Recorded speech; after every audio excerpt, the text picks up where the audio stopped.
जय हिंद दोस्तों, अभिवादन स्वीकार कीजिए। अभी मैं अकबरपुर के पाती में हूँ और मसला कुछ यूँ है कि आज से एक साल पहले यानी कि 18 अप्रैल 2024 को एक शादी हुई थी जो पाती की लड़की थी और शादी शायद तेगपुर में हुई है। तेगपुर में शादी हुई थी। सीतामढ़ी थाने में आता है वो गांव, वो क्षेत्र। और आज मुसलसल एक साल के बाद यानी 27 मई को उस बच्ची का इंतकाल हो गया, डेथ हो गया। क्या कुछ हुआ उनके साथ, क्या कहते हैं परिजन और किस हाल में है ये लोग, आइए इन तमाम मुद्दों पे हम बात करेंगे। मेरे साथ आप देख सकते हैं कि वो बच्ची जिसकी शादी हुई थी, जो अब हम लोगों के बीच मौजूद नहीं है, उनके मामा हैं। आप जो है बच्ची के मामा हैं जी। क्या नाम है आपका? चंदन कुमार। चंदन कुमार जी, क्या कुछ मसला था ये जो आज इस नतीजे पे पहुंच गए कि आपकी भांजी का जो है कि डेथ हो गया है? हमारे भांजी का शादी 18 अप्रैल 2024 को हुआ था। कुछ दिन तो सब सही चला, उसके बाद लगभग 6 महीने से उसको दहेज के लिए प्रताड़ित किया जा रहा था। दहेज के लिए प्रताड़ित किया जा रहा था? जी बिल्कुल। तो दहेज मतलब दिए थे आप लोग?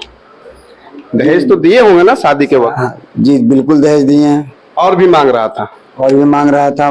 दहेज मतलब आप उसको दहेज पकड़ लीजिए या शादी खर्च पकड़ लीजिए, जो भी आप लोग जिस भाषा में उसका उपयोग कीजिए। हाँ कई लगभग 20 लाख रुपए उसके पीछे खर्च किए थे। हाँ, लड़के के पीछे। उस बाद घर का खर्च अलग, कुल मिलाकर 40 लाख रुपए खर्चा है। लगभग 15-16 लाख रुपए नगद उसको दिए थे। अच्छा। 5 तोला सोना और गाड़ी घोड़ा सब चीज दिए थे। गाड़ी के बदले वो पैसा लिया था।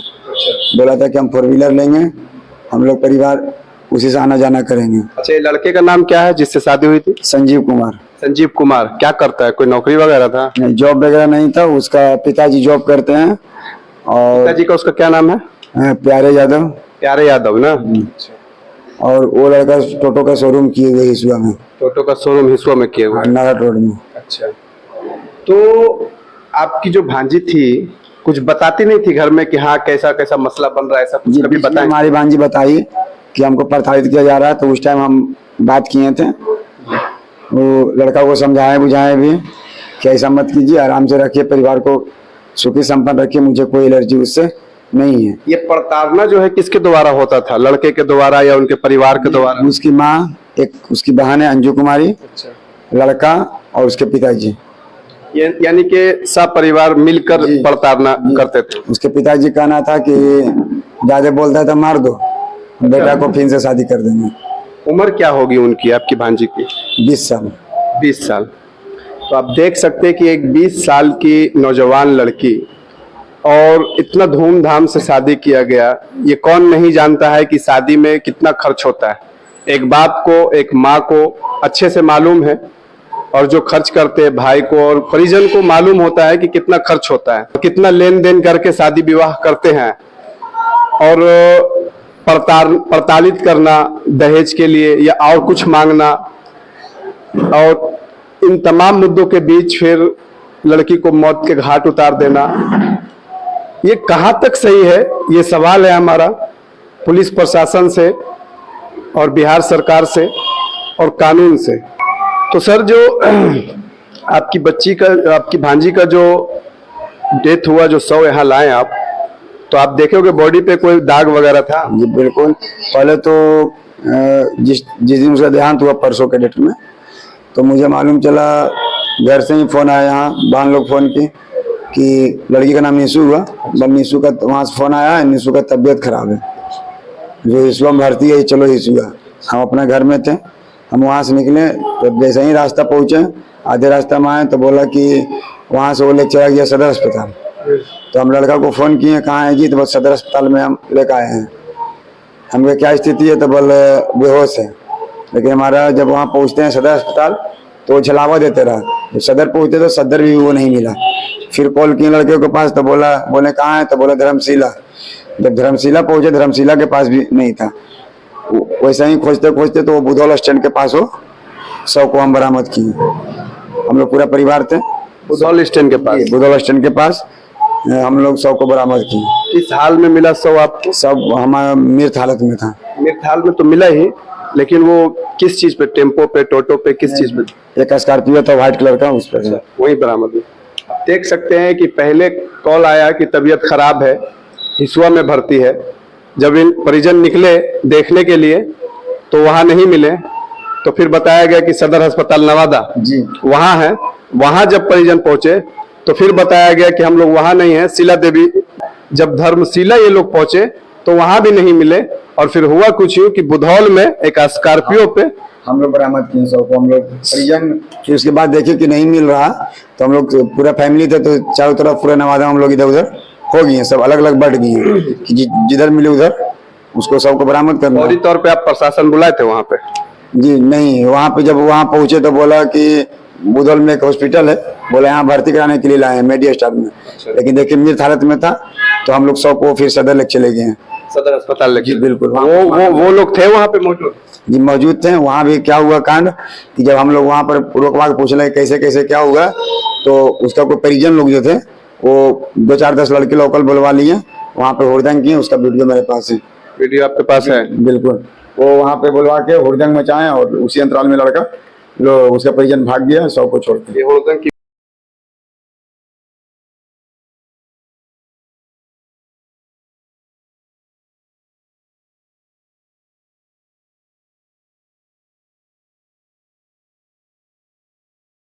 हुड़दंग किए हैं वो लोग, मतलब मार के प्लान से आए थे कि मारने का, उल्टा मारने के प्लान से आए थे कि इस तरह से करेंगे। हम लोग था कि चलो जो भी हुआ आप चलिए, हम सदर लेके चल रहे हैं, जो भी पोस्टमार्टम रिपोर्ट निकलेगा जो भी रहेगा भाई, जो जेन्युइन रहेगा। सबसे पहली बात तो ये है कि आप लोगों को तो देखने के बाद ही तो मतलब कहते हैं ना, दिरिक लग गया होगा कि ये हो क्या गया जी। कल तक जो बच्ची बात कर रही थी और आज वो मृत हालात में है। और हमारी जो बच्ची थी उसके साथ में कोई नहीं आया, सिर्फ लड़का था, उसकी एक बहन थी, और उसकी छोटी बहन माँ भी साथ में नहीं आई थी।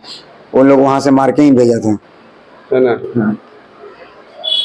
तो ऐसा कुछ सब कुछ देख रहे हैं कि ये सब कुछ मामला है और ये सब कुछ हुआ है। तो अभी आप लोग केस वगैरह किए हैं? जी प्रक्रिया तो हम जो वो सदर से हुआ है, जो भी हम वहाँ पोस्टमार्टम से। जी बिल्कुल। पोस्टमार्टम की रिपोर्ट आना अभी बाकी है? जी बाकी अभी रिपोर्ट नहीं है। क्या कुछ गुहार लगाइएगा उनकी इंसाफ के लिए? जी मुझे सिर्फ इंसाफ चाहिए, है ना? हाँ जो भी है कानून उसको जो कड़ी से कड़ी सजा दे, क्योंकि आज हमारी बेटी है, कल किसी और की बेटी होगी। इस मौत के पीछे जो सत्य है उसकी सत्यता की जांच हो। बिल्कुल बिल्कुल। और जो दोषी है उसको सजा मिले।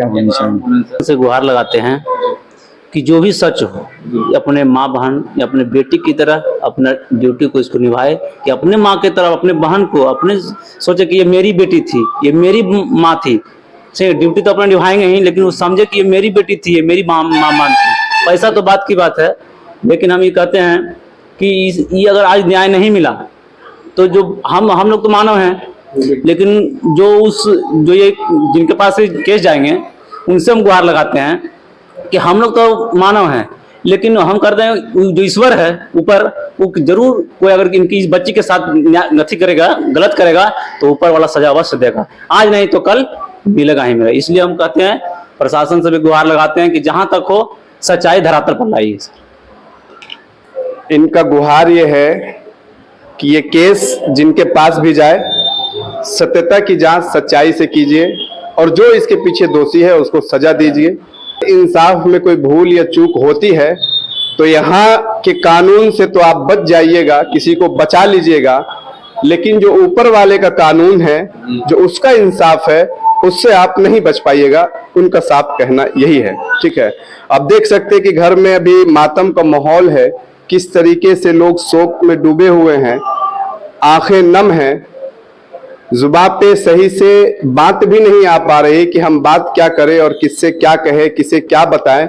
जब तक कि इंसाफ नहीं मिल जाता है और जब तक कि सत्यता की जांच नहीं हो जाती है, दोषी पकड़े नहीं जाते हैं, जब तक पोस्टमार्टम का रिपोर्ट नहीं आ जाता है, तब तक कुछ भी अभी क्लियर नहीं होने वाला है। ठीक है, आप देख सकती हैं कि वो बच्ची की माँ है, बात करने की हालात में नहीं है, और क्योंकि किसी की बच्ची गई है, पाल पोस के बच्ची से जवान किया, 20 साल की हुई, पढ़ाई लिखाई शिक्षा प्राप्त की, अच्छी शिक्षा के साथ साथ अच्छा समाज दिया, सब कुछ सिखाया।